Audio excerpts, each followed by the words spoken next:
ele postou amor pelos filhos. Horas depois, matou os dois e tirou a própria vida. O que destrói uma família não começa no gatilho. Começa no que ninguém quis enxergar. Pessoal, passando aqui hoje para trocar uma ideia com vocês, muita gente perguntando, aí eu resolvi me apresentar. Meu nome é Thales Machado, sou pai do Miguel, pai do Benício, sou casado com a Sara, sou nascido e criado aqui em Itumbiara com muito orgulho. Aqui que eu cresci, né, que eu estou construindo a minha família, que é o que a gente tem de mais importante na vida. E é aqui que muita gente me conhece pelo atual cargo que eu ocupo, sou secretário de governo da Prefeitura Municipal, ou me conhece pela minha família, ou pelo futebol que eu joguei a vida inteira, ou trabalho com o nosso prefeito Johnny Araújo, que eu sou casado com a filha dele. Enfim, eu quero aqui me apresentar para mostrar para vocês aí o quanto eu trabalho pela nossa cidade, o quanto eu ajudo a cuidar das pessoas da nossa cidade, e eu quero fazer muito mais. E é isso, nos próximos dias eu vou postando aí, mostrar um pouco da minha história de vida e compartilhando com vocês, beleza? Um forte abraço a todos, fiquem todos com Deus, viu? Obrigadão! O menino mais velho de 12 anos morreu ainda no local. Já a criança de 8 anos foi socorrida em estado gravíssimo, mas também não resistiu.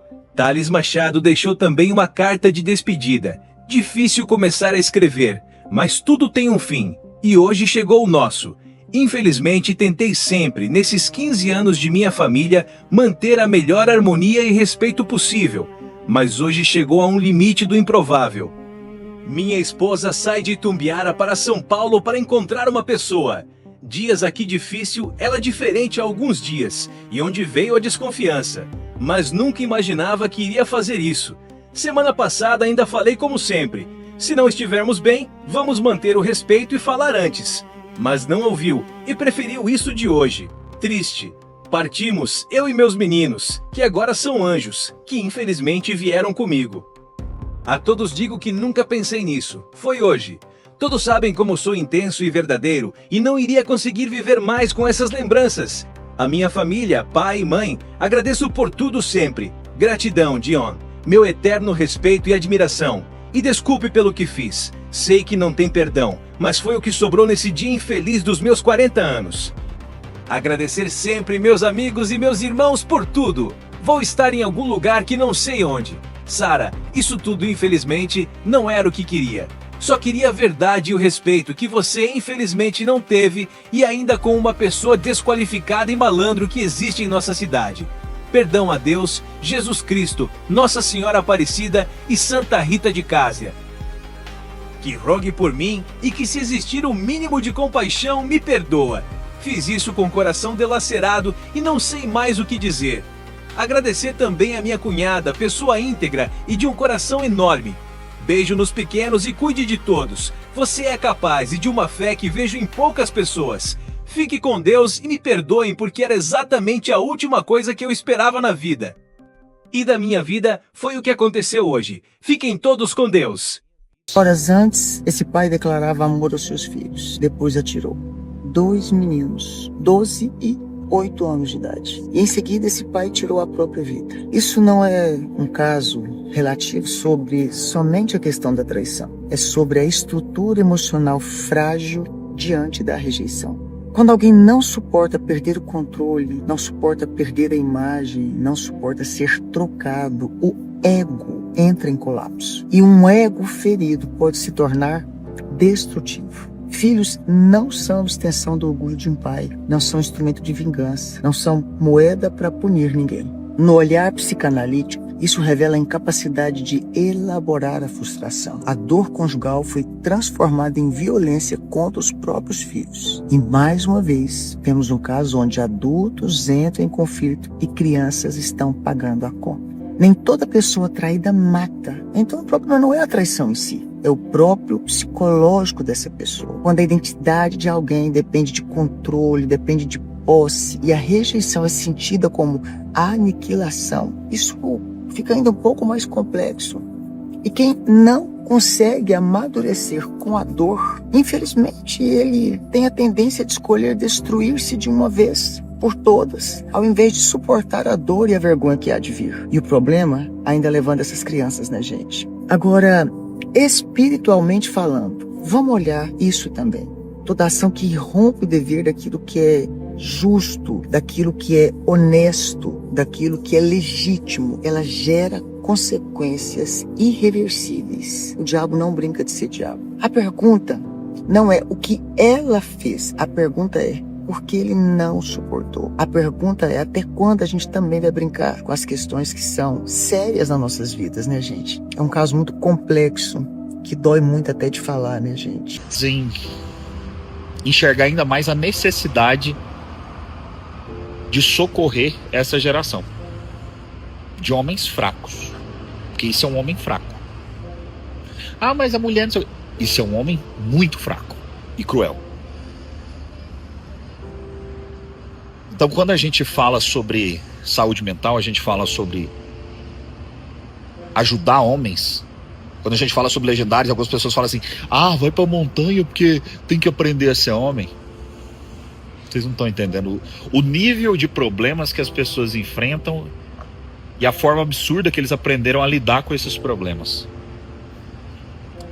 Então, movimentos que trabalham o psicológico do homem, que olham para a masculinidade, que tratam o comportamento masculino, são extremamente necessários. Eu não estou falando só de legendários. Qualquer movimento que aparecer com essa proposta, apoie. Apoie. Uma família que até ontem parecia perfeita, posava como perfeita. Um pai que até ontem, algumas horas, o último post dele no Stories foi um post acompanhando os seus filhos numa atividade esportiva. Um pai que parecia dedicado, uma esposa que parecia dedicada, uma família que chamava a atenção de todos nas redes sociais e na cidade onde moravam. Mas por trás das câmeras, tudo estava errado. Tudo estava fora do lugar. Nada no mundo, nenhuma dor, nenhuma tragédia, nenhuma traição justifica o fato de um pai tirar a vida dos seus filhos. Os nossos filhos são a maior herança que nós recebemos da parte de Deus e precisaremos prestar contas a Ele do que fizemos com esta herança. É inimaginável que um pai tenha coragem de, por conta da sua dor particular, tirar a vida dos seus filhos. Nada no mundo justifica isso. Mas nós precisamos olhar para essa família, olhar para essa tragédia e encararmos duas realidades. A primeira é que nós não podemos mais ignorar as doenças emocionais. As famílias precisam estar atentas a todos os sinais, porque pessoas que estão passando por depressão, por transtornos, por alguma dor emocional, por situações de descontrole emocional, estas pessoas dão sinais. Ninguém acorda numa manhã de quinta-feira, por qualquer razão que seja, e decide em sã consciência tirar a sua vida e a vida dos seus filhos. Alguém, para chegar nesse extremo, vem certamente dando sinais, vem passando por altos e baixos, vem demonstrando no seu comportamento, nas suas atitudes, fragilidades, descontroles, irritabilidade, sinais são dados. E muitas vezes as famílias e as pessoas próximas decidem ignorar esses sinais. Qualquer pessoa fora do seu eixo, fora do seu centro, fora da sua saúde emocional plena, é capaz de cometer loucuras como esta. Doença emocional não é frescura. Transtorno emocional não é pirraça nem manha de quem quer que seja. Os sinais precisam ser identificados e reconhecidos para que possam ser tratados a tempo de evitar tragédias. E a segunda coisa é que nós não podemos mais, sob hipótese alguma, normalizar traições em casamento e a família sendo tratada como algo sem importância, como esta geração tem feito parecer ser. Eu não quero aqui colocar um peso ou uma culpa ainda maior sobre essa mulher. Eu acredito que ela sabe exatamente o que ela fez e a dor, o peso do que aconteceu com a sua casa hoje já vai ser sobremodo insuportável por todo o restante da sua vida. Mas eu não posso olhar para este episódio sem alertar. Não brinquem com as suas famílias. O casamento é uma aliança espiritual. A família é sagrada e quando nós abrimos brechas na nossa família para traições, para mentiras, nós damos legalidade ao inferno no mundo espiritual para que o diabo e seus demônios possam agir na nossa casa. Eu não acredito que essa mulher seja culpada pela morte dos seus filhos e do seu marido, mas eu acredito sim que ao abrir essa brecha que ela abriu do adultério, ela deu legalidade no mundo espiritual para que o inferno adentrasse a sua casa e agisse na sua família. Não brinquemos com coisa séria. Se algo na sua casa não está legal, se você não está feliz com o seu casamento, da mesma forma que você iniciou, de preferência diante do Deus da família e do casamento, encerre esse ciclo, mas não dê legalidade ao inferno para agir na sua casa e destruir a sua família. A Bíblia diz que um abismo chama outro abismo, e quando nós, casados, permitimos que o leito sagrado do matrimônio seja contaminado, nós somos responsáveis pelas brechas que abrimos e pelas consequências que virão a partir daí.